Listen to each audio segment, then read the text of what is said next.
En esta sesión lo que vamos a ver va a ser continuar viendo lo que son funciones. Ahora me voy a centrar en lo que son funciones suprayectivas y biyectivas.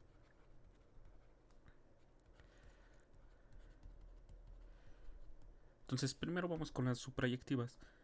Las suprayectivas, a diferencia de las inyectivas, como les dije, no tiene tanto que ver con que si una es inyectiva no es suprayectiva y si una es suprayectiva no es inyectiva.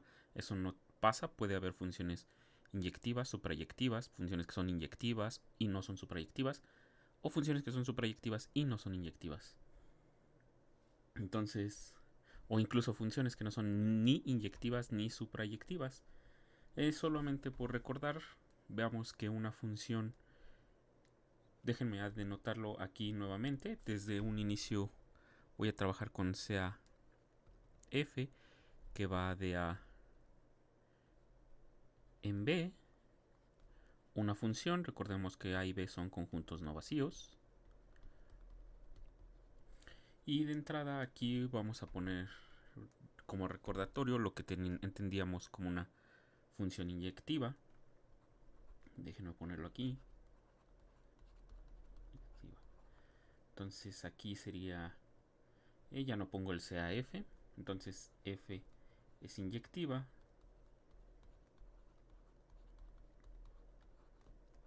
Y solamente sí, para cualesquiera puntos X y Y en el dominio, en este caso el dominio es A, tales que, bueno, que si f de x es igual a f de y,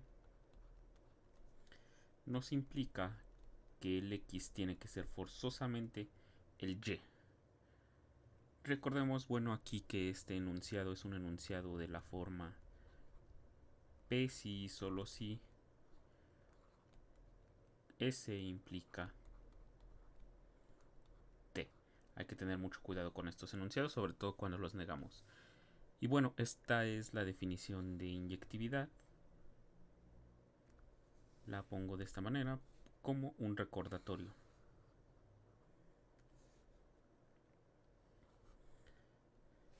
Ahora nos compete el concepto de suprayectividad. ¿Qué vamos a trabajar o qué se diferencia sobre todo con la inyectividad? Miren, en la inyectividad tomamos puntos en el dominio y analizamos su comportamiento en el contradominio.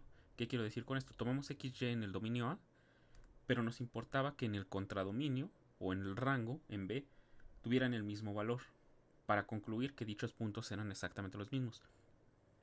Ahora en la suprayectividad va a ser lo contrario, hasta cierto sentido. Vamos a hablar de puntos en el contradominio, o sea en B, y nos va a interesar analizar su comportamiento en el dominio. Entonces, formalmente, ¿qué es? F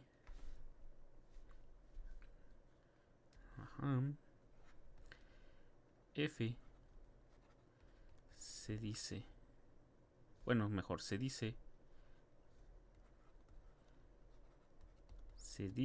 que F es suprayectiva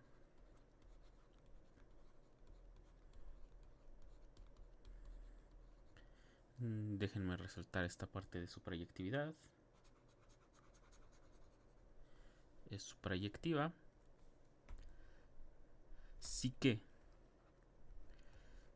si para cada elemento que nosotros tomemos un z elemento en B, o sea, en el contradominio, existe, vamos a poder encontrar al menos un elemento, vamos a llamarle X, en el dominio, tal que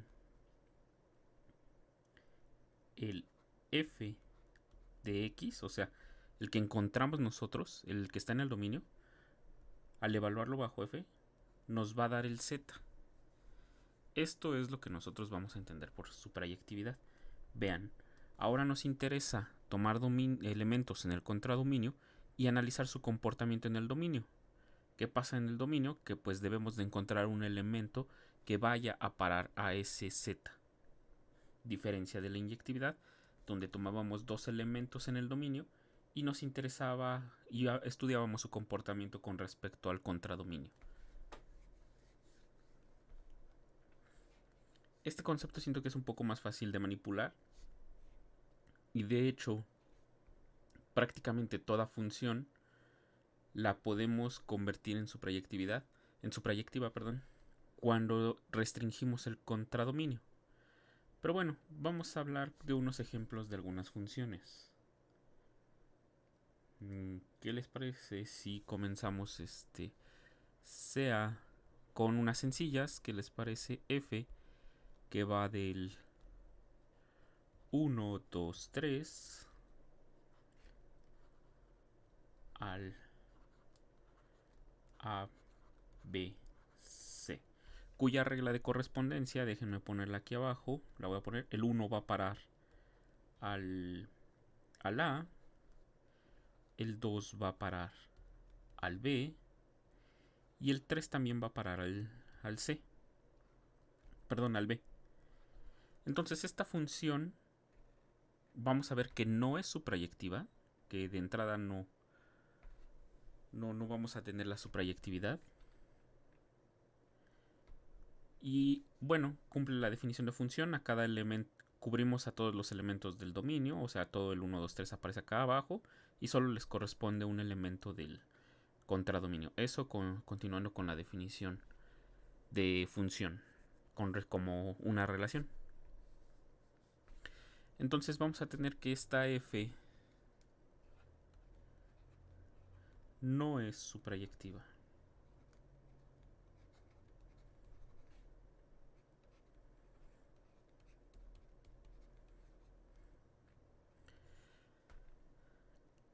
¿Qué necesitamos nosotros hacer para comprobar que algo no es suprayectivo?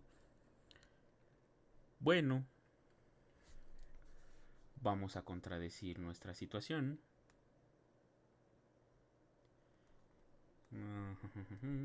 Déjenme ponerlo aquí en amarillo. F no es suprayectiva.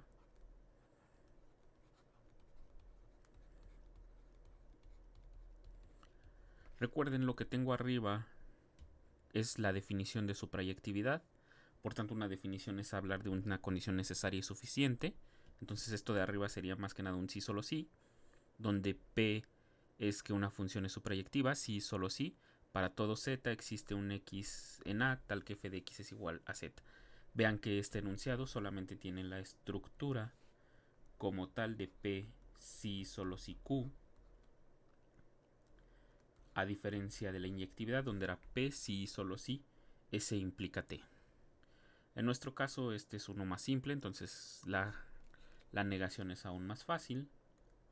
Y entonces P no es suprayectiva, sí solamente sí. Déjenme ponerlo en orden. Existe un elemento, vamos a llamarle Z0, en B, de tal manera que para cualquier elemento que nosotros tomemos X igual X arbitrario, cualquier X arbitrario en el dominio, recuerden, la negación de una existencia es un para todo y la negación de un para todo es una existencia. Si para todo X en A, f de X siempre va a ser distinto del Z0. Esto quiere decir que no importa qué elemento nosotros tomemos en el dominio, nunca podremos llegar bajo f al elemento Z0. Entonces, en este caso, en el ejemplo morado, ¿qué situación vamos a tener? Bueno, déjenme ponerlo. De entrada tenemos que f de 1 va a parar al A, f de 2 va a parar igual al mismo valor que f de 3, que es igual a b. Si se dan cuenta, en mi regla de correspondencia que tengo en esta tabla, déjenme aquí ponerlo, es regla de correspondencia, solamente para recordar el concepto.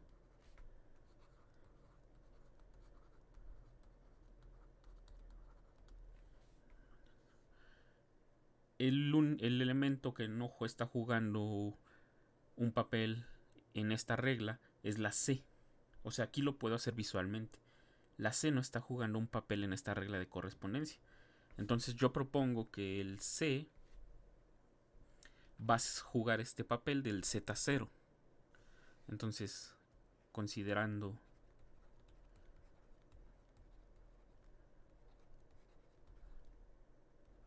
Z0 igual con C, bueno, realmente no necesitaría ponerlo así, pero es para que se relacione con lo que tengo escrito en la definición o en la negación de una función suprayectiva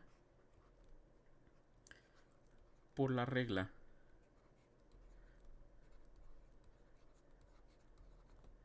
de correspondencia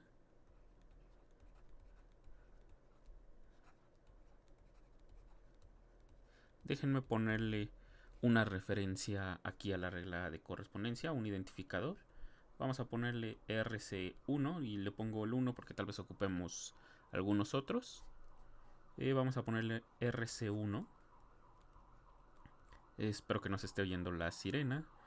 RC1 por la regla de correspondencia RC1 se tiene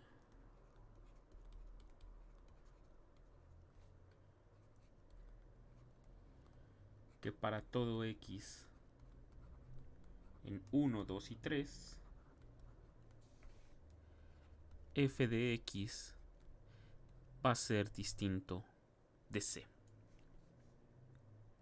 Entonces pues nunca vamos a encontrar, o bueno, déjenme ponerle aquí distinto de Z0 y entre paréntesis, bueno, lo pongo igual con C.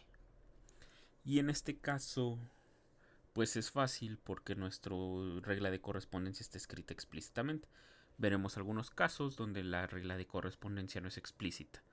Entonces, de este ejemplo me interesa sacar algo que les comenté hace un momento. Lo voy a poner como en rojo porque es una nota. Voy a ponerle aquí una nota. Toda función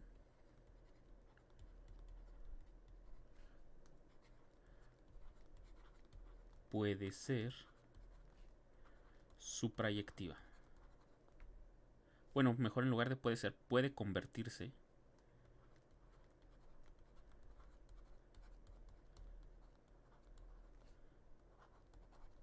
en una función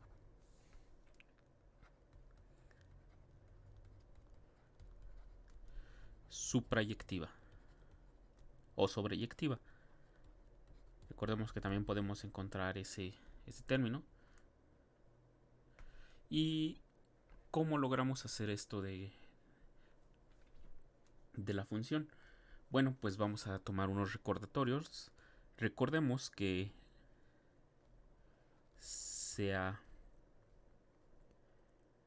déjenme ver qué letra utilizar. D, un subcon... no, sí, D. Vamos a utilizar D. D, un subconjunto de A, un subconjunto del dominio.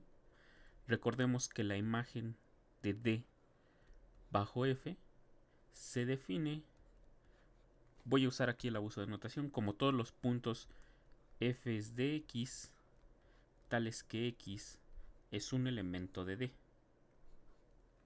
Recordemos que esta es la imagen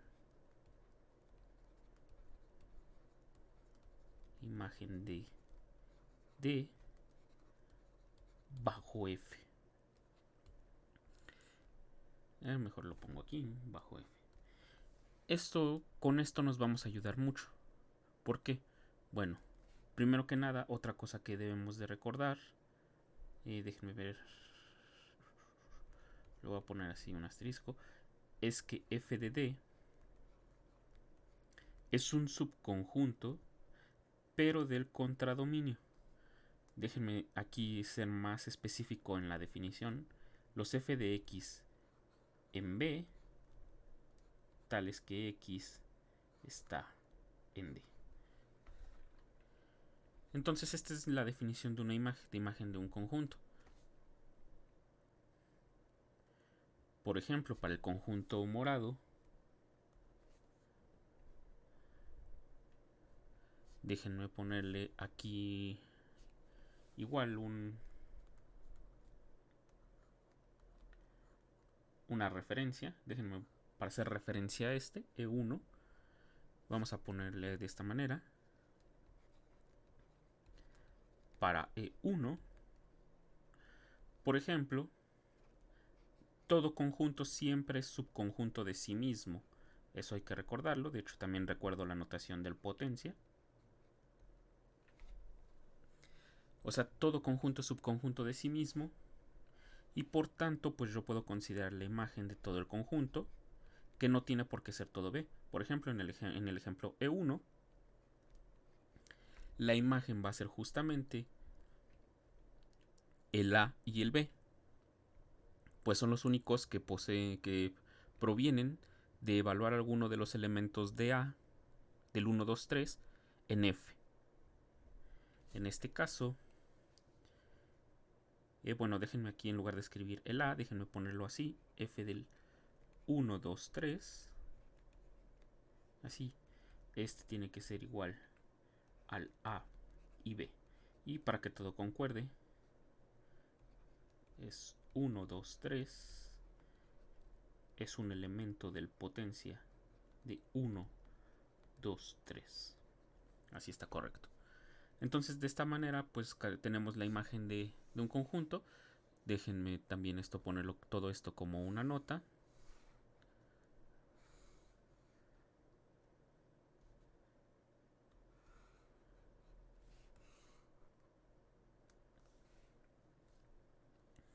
Entonces lo que vamos a hacer va a ser restringir ahora. Recuerden que nosotros hablamos de las funciones restricción. En el caso de inyectividad los vimos como ejemplos de funciones inyectivas. Pero ahora no vamos a restringir el dominio. Recuerden que las restricciones eran tomar subconjuntos del dominio y construir una función en esos subconjuntos. Ahora no. Ahora lo que vamos a hacer va a ser restringir el contradominio. Entonces, restringiendo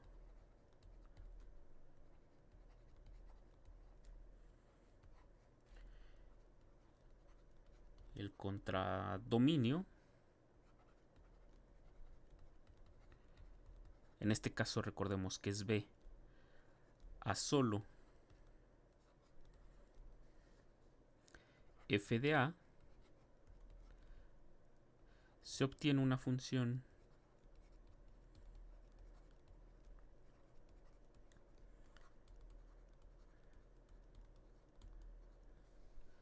vamos a ponerle de momento f tilde, que va de A en f de A, tal que su regla de correspondencia nos va a quedar que f gorro, bueno, para todo z en A, f gorro evaluado en z justamente tiene que ser el propio f de z. Les digo, es similar a como hicimos con las restricciones, solamente que ahora no restringimos el dominio, sino estamos hablando de una restricción del contradominio. ¿Por qué esto no nos afecta realmente en la función? Bueno, si como otra nota, déjenme ponerlo aquí,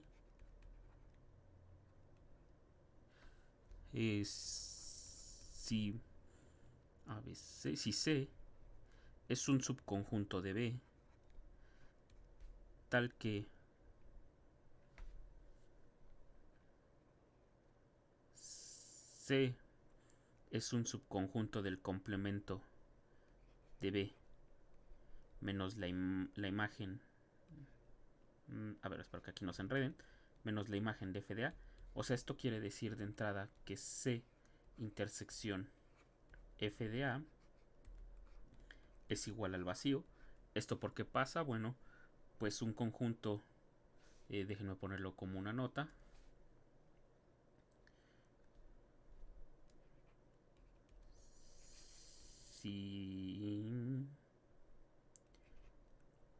U y B son subconjuntos de un conjunto X,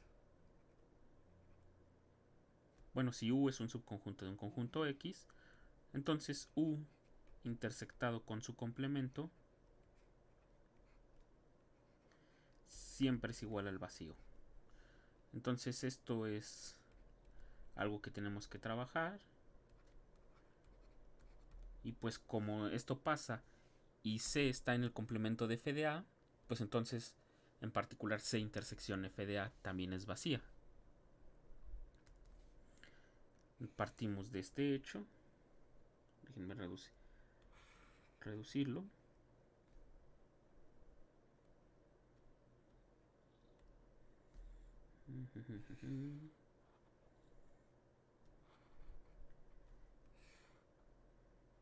Aquí lo ponemos.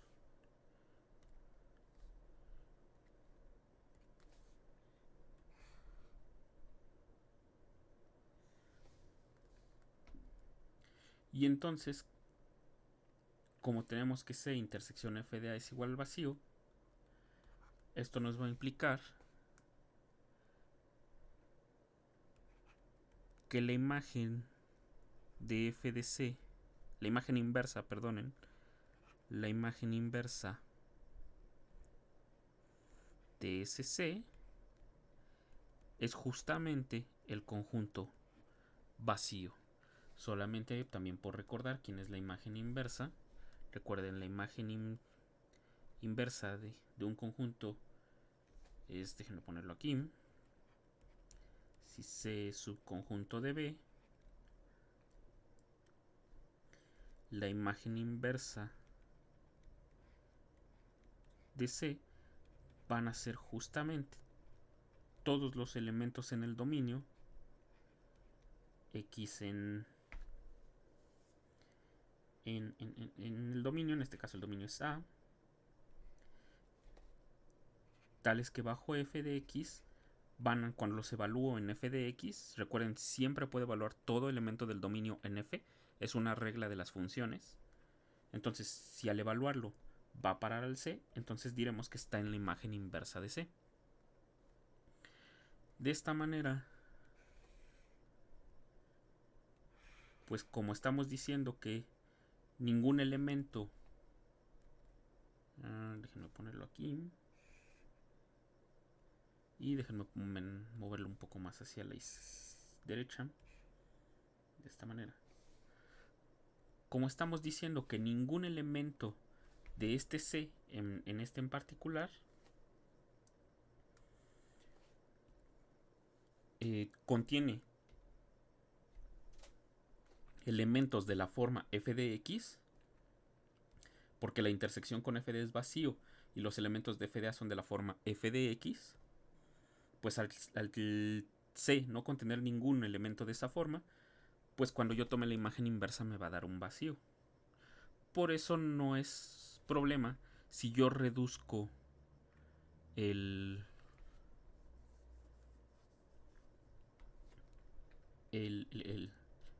contradominio una cantidad, ¿cómo se puede decir?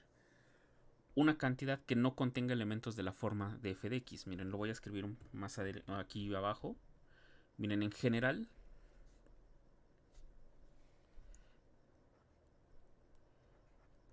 si f, si C, si C subconjunto de B es tal que f de B, f de A, la imagen de A bajo F, está contenida en C, y a su vez bueno, pues este está contenido en B, o sea, se tiene esto de aquí,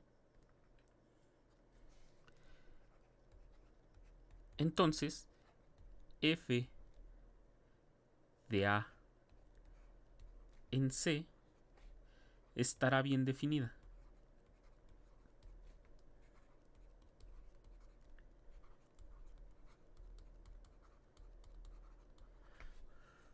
¿Por qué digo que estará bien definida?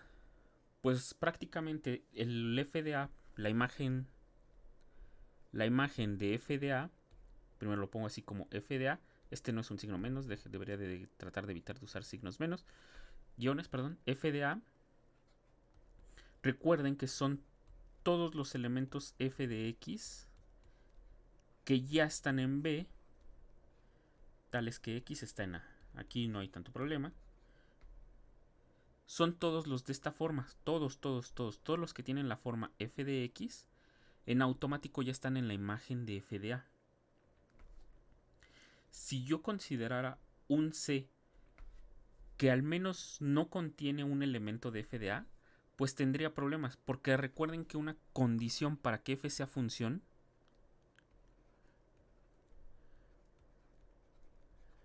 la condición, no recuerdo si es la primera condición, pero supongo que sí, casi siempre la pongo en ese orden. 1. Para que f sea función,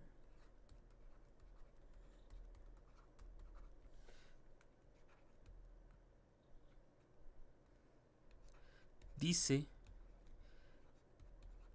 que para todo elemento z en el dominio, en este caso en A, lo voy a escribir, no lo voy a poner con símbolo, porque lo quiero subrayar, debe existir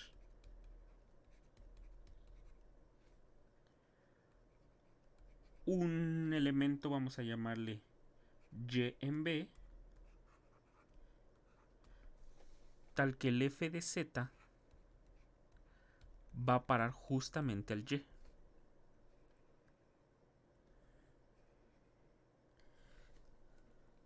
No se confundan, esto que tengo aquí no se deben de confundir con la inyectividad, esto es diferente. Deben de conocer la diferencia entre esta condición y la condición de inyectividad, son completamente diferentes.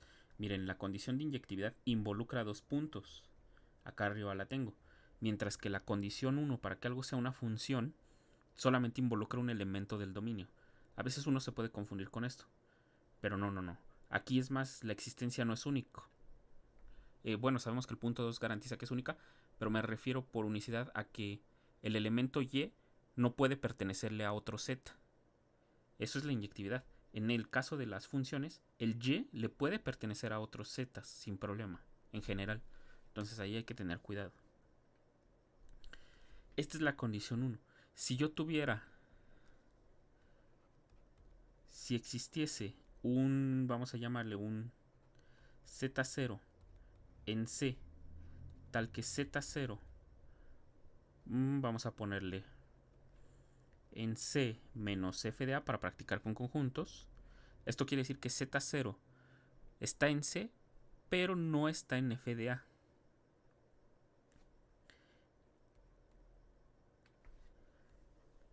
Esto me implicaría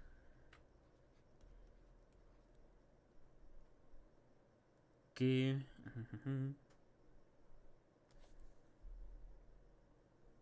a ver, permítanme.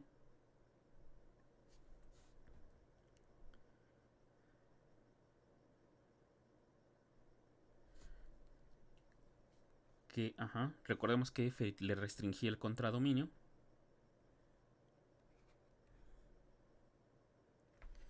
Que déjenme ver si es en este caso la que se indetermina. No, perdonen. Esta no, aquí no es esta contención. Sí, esta sí puede pasar. Es, si existiese un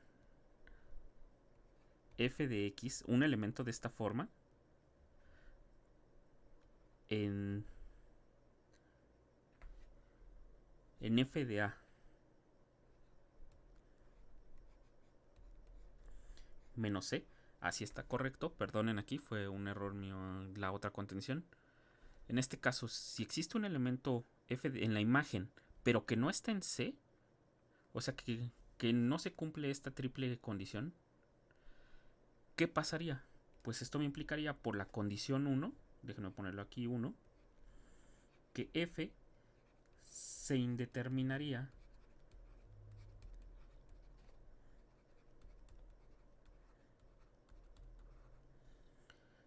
déjenme ponerle para que no haya confusión, aquí estamos hablando de f de A en C se indeterminaría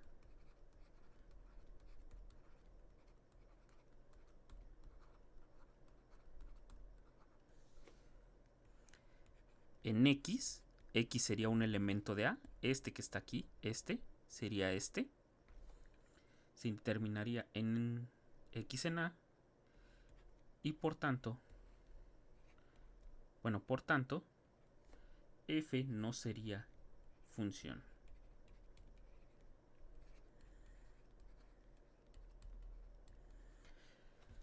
Por lo que si queremos restringir el contradominio o el rango a este C, debemos de cumplir esta condición que tenemos acá. Les digo, la condición de la contención de la derecha C contenido en B, pues no es necesario porque ya dijimos desde un inicio que C es subconjunto de B, pero sí nos interesa la condición de la izquierda, la contención de la izquierda, esta que está aquí. Esta sí nos interesa. Si nosotros queremos restringir el contradominio, en este caso el B, ahora lo vamos a restringir a C, pues siempre se debe de cumplir que f de A esté contenido en C. A eso nos referimos con que, con que F estará bien definida. ¿Por qué? Porque si no estuviera bien definida, entonces pasaría esto y pues F no sería una función. ¿Qué es lo que queremos? Entonces, para nuestro caso, pues el de arriba C justamente juega todo el papel del FDA. FDA siempre está contenido en FDA y pues no hay problema. Y entonces, déjenme regresar al ejemplo morado.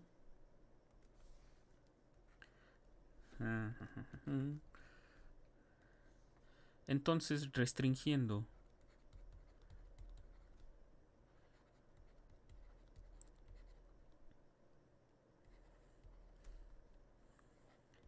F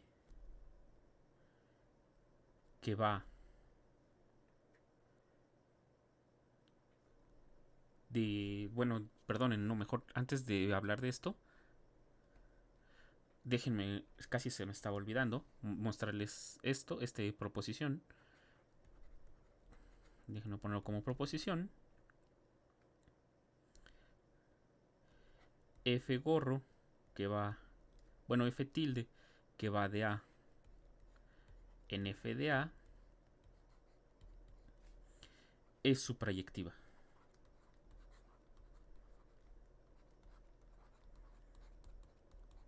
Casi se me olvidaba, o sea, yo les estoy comentando que estamos haciendo todo esto de la restricción para construir funciones suprayectivas, pero no hemos visto por qué se vuelven suprayectivas. Bueno, aquí realmente no hay complicación, pues demostración. Tenemos que dar sea un elemento y en f de a. Para demostrar que algo es suprayectivo o comprobar que algo es suprayectivo, tenemos que dar con un elemento en el contradominio, en este caso va a ser f de a. Esto que nos implica, bueno, por la definición de f de a, va a existir un x en a, tal que f gorro, bueno, no, aquí estoy en f de a, f de x va a parar justamente al y. Vean que aquí todo lo estamos haciendo a nivel de f, pues estamos considerando la función f. Yo quiero comprobar que la que es suprayectiva es f gorro. Entonces se propone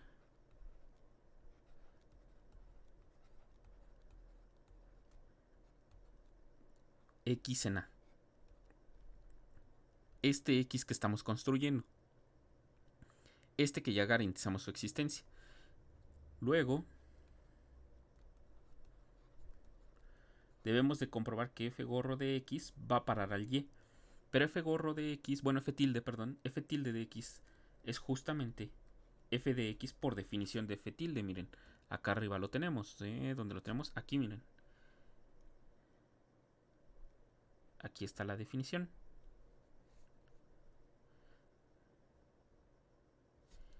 Y esto justamente nos va a dar como resultado el y. El y que tomamos en f de a. Bueno, aquí ya no lo pongo. Este y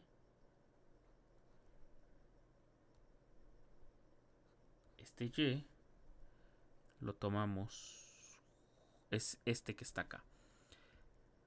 Y por tanto, f tilde es su proyectiva.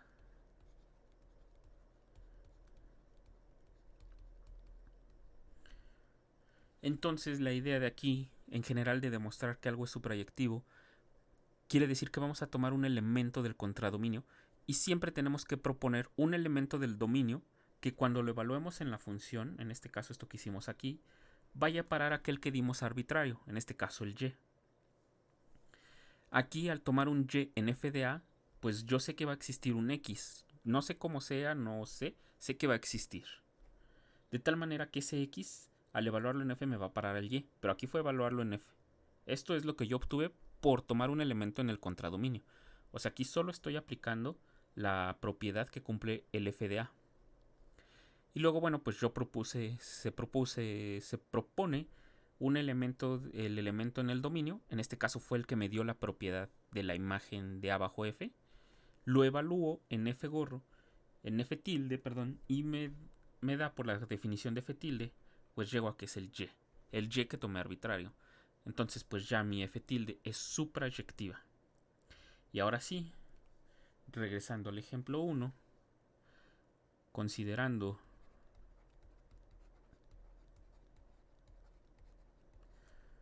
f que va, en este caso era del 1, 2, 3. Primero era al ABC. Recordemos, esto es el del ejemplo E1. E1. Se restringe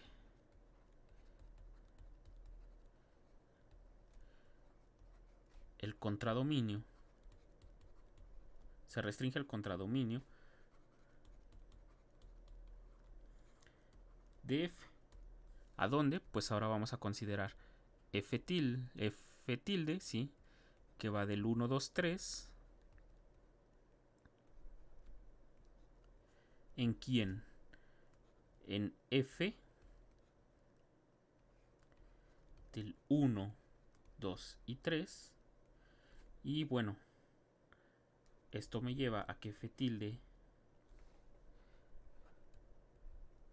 ahora va del 1, 2, 3. Va a parar justamente al AB. Acá arriba lo tenemos, miren, déjenme subir un poco, ¿dónde está?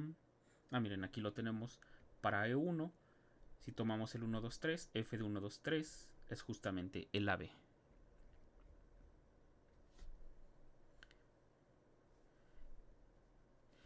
Y bueno, por la proposición esta que tenemos aquí, déjenme ponerle una referencia. Se me olvidó ponerle una referencia. Vamos a ponerle proposición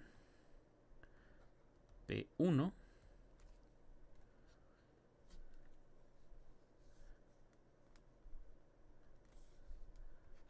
Por P1, F tilde es suprayectiva.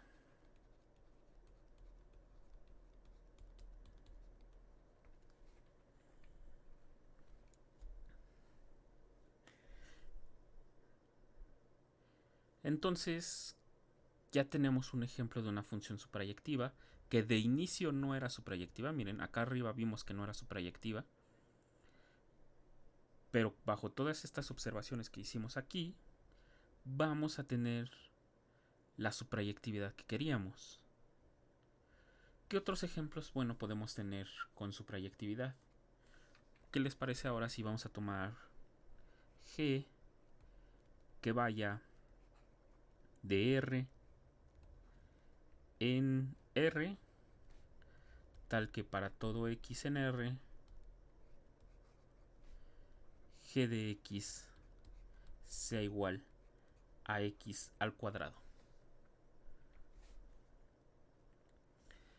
Entonces, de esta forma, ¿qué vamos a tener? Bueno, pues de entrada G no es suprayectiva.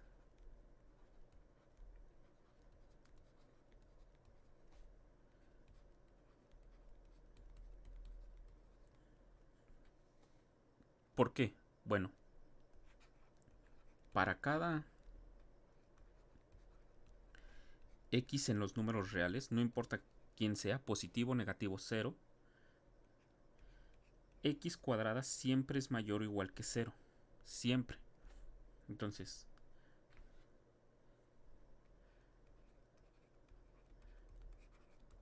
considerando que les parece x igual a menos 5, por ejemplo,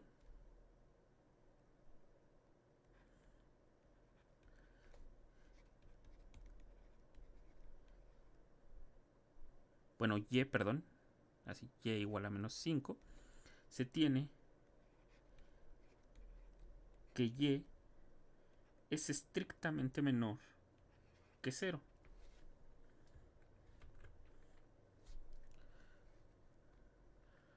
Por lo que, ¿qué? Bueno,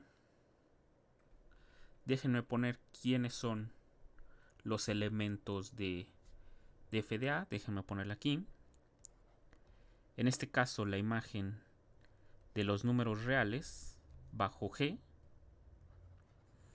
¿Quién va a ser? Bueno, va a ser igual a todos los g de x. Recordemos, aquí van a ser en R, tales que x está en R. Pero esta va a ser todos los x cuadradas en los números reales, tales que x está en R. Pero pues todos los x cuadradas en R pues realmente son los mayores o iguales a 0. Puedo aquí hacer un cambio. Aquí van a ser todos los, le voy a poner así, todos los y's en R, tales que y es mayor o igual a 0. Porque miren, solamente estoy considerando los cuadrados. Y esto sabemos nosotros que son los reales positivos junto con el 0. Ya también habíamos hecho este ejemplo en las imágenes, pero aquí lo volvemos a retomar. Entonces, como y es menor que 0,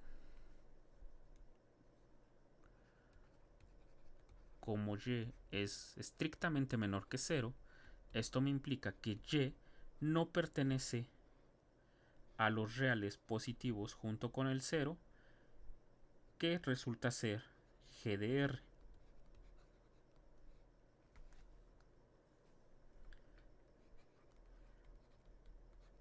Por tanto,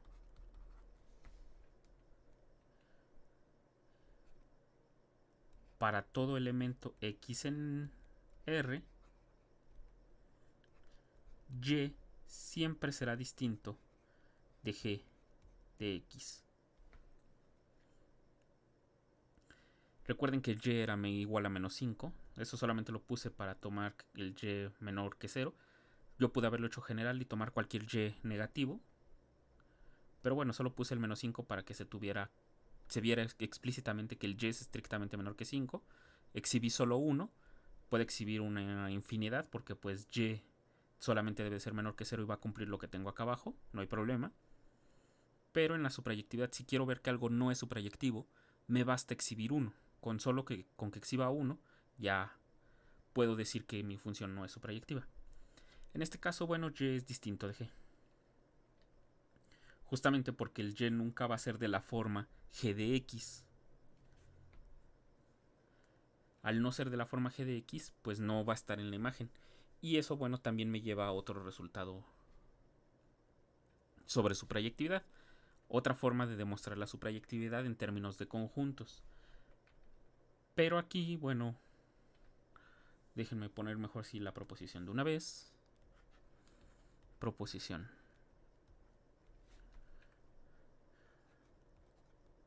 F es suprayectiva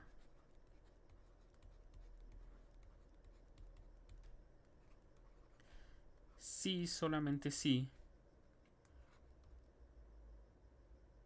f de a, recuerden, f la estoy tomando general, f va de a en b, tiene que ser todo el contradominio.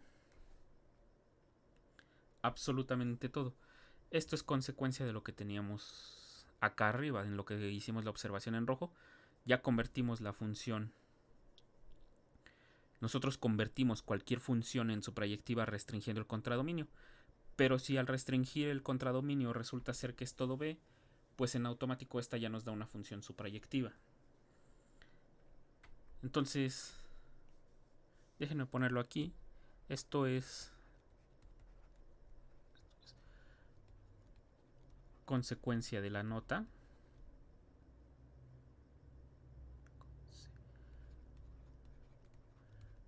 Consecuencia de la nota.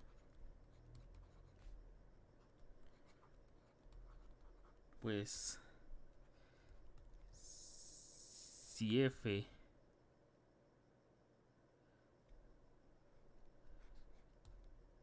de a, bueno, no, mejor déjenme hacerlo por pasos. Déjenme hacerlo de manera correcta.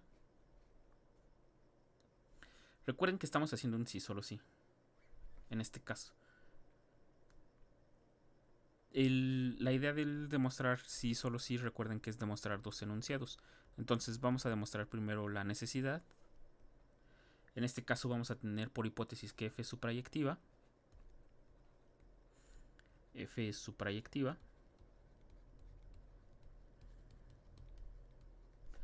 Esto por definición me implica que para todo elemento y en B existe un elemento x en A. Tal que ¿qué? Pues que al evaluarlo en F va a parar justamente al y. Esto es lo que tenemos por hipótesis. Bueno, por definición de imagen, f de A ya tenemos que es un subconjunto de B.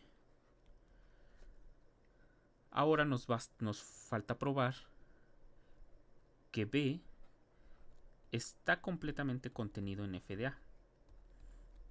¿Cómo demostramos esto? Pues lo clásico, sea un elemento y en B. Déjenme ponerlo a esto que tengo aquí como... déjenme ver qué letra. Vamos a ponerle S1. Por S1 existe un X en A tal que f de X va a parar justamente al Y.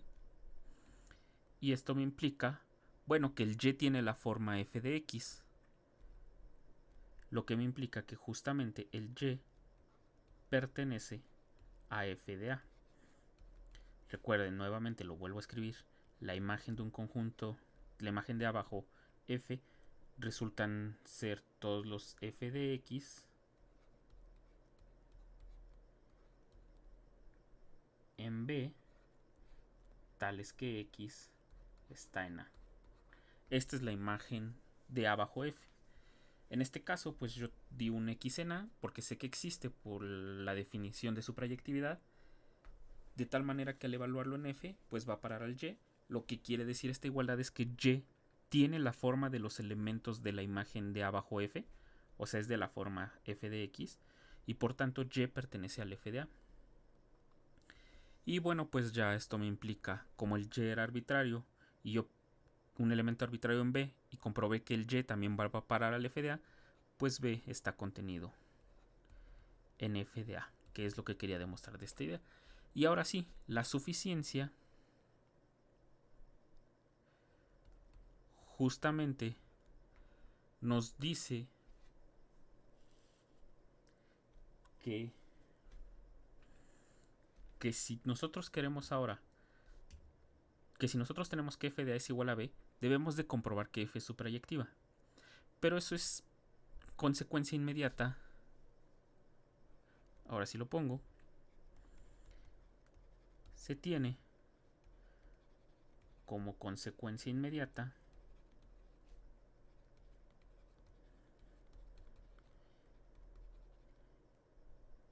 inmediata de la nota color rojo.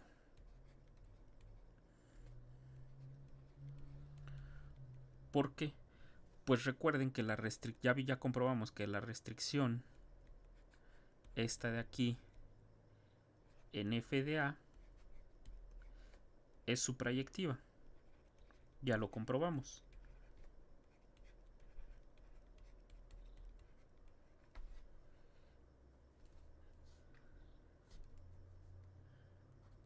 Pero f de a es igual a b, y entonces f tilde de a en b es suprayectiva.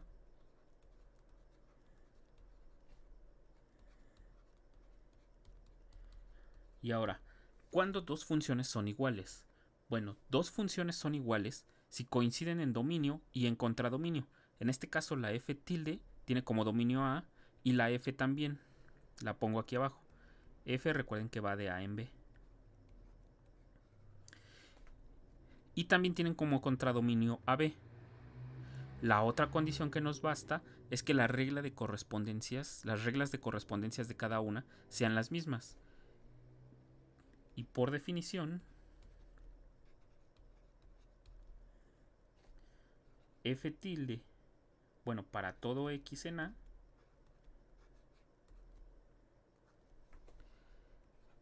f tilde de x es igual a f de x. Recuerden que así definimos la f tilde.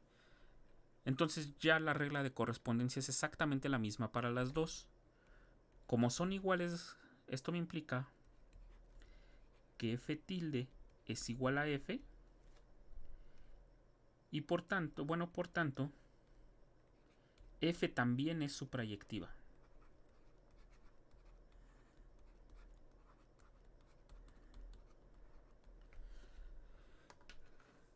Entonces aquí nada más fue igualar funciones, pero pues una se construye a partir de la otra y fue fácil. Y esta es otra forma de comprobar la suprayectividad en términos de conjuntos. De hecho, es mucho más fácil a veces demostrar esta igualdad de conjuntos en una función suprayectiva que realmente dar lo que hicimos acá, ¿dónde lo hicimos? En lo rojo, aquí está. Que estar dando un punto en el contradominio y ver que existe el y. Construir este x a veces no es tan fácil. Y si uno logra identificar quién es la imagen del dominio, a veces es más práctico buscar demostrar esta igualdad que, bueno, hacer todo el procedimiento de arriba. Es más práctico más que nada. En términos reales, sí son exactamente el mismo procedimiento, salvo que el de acá abajo es un poco más rápido. Una contención la tenemos siempre gratis. F de A siempre está contenido en B. Entonces lo único que nosotros debemos de comprobar es que B está contenido en F de A. Es lo único que debemos de hacer. Entonces, bueno, pues esta es una equivalencia de la suprayectividad. Vean acá, por ejemplo, que en el ejemplo azul, en G, se tiene que G de los números reales son los reales positivos junto con el 0, el cual es un subconjunto propio de los números reales, pues no son todos los números reales. Esto me implica que G de R es distinto de los números reales, lo cual me implica que G no es suprayectiva.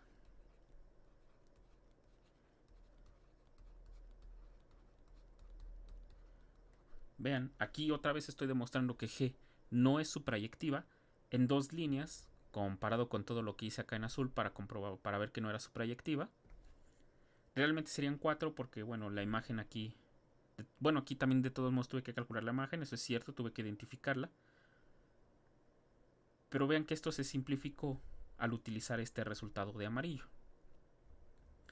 Entonces es así como vamos a trabajar con las funciones suprayectivas. La siguiente parte que voy a hablarles es de las funciones biyectivas, y con ello vamos a ver propiedades que se tienen con respecto a la imagen y a la imagen inversa. Prácticamente son contenciones de conjuntos o igualdades de conjuntos que faltan ver con respecto a cuando evaluamos con una función. Y también hablaría de lo que es una función invertible. Entonces, de momento hasta aquí voy a dejar la parte de suprayectividad. Lo siguiente va a ser biyectividad junto con las propiedades de conjuntos, y hablaré de las funciones invertibles. Por tanto, tendré que hablar de la composición, que será lo siguiente. Y con eso terminamos la parte de funciones y comenzamos con relaciones de equivalencia.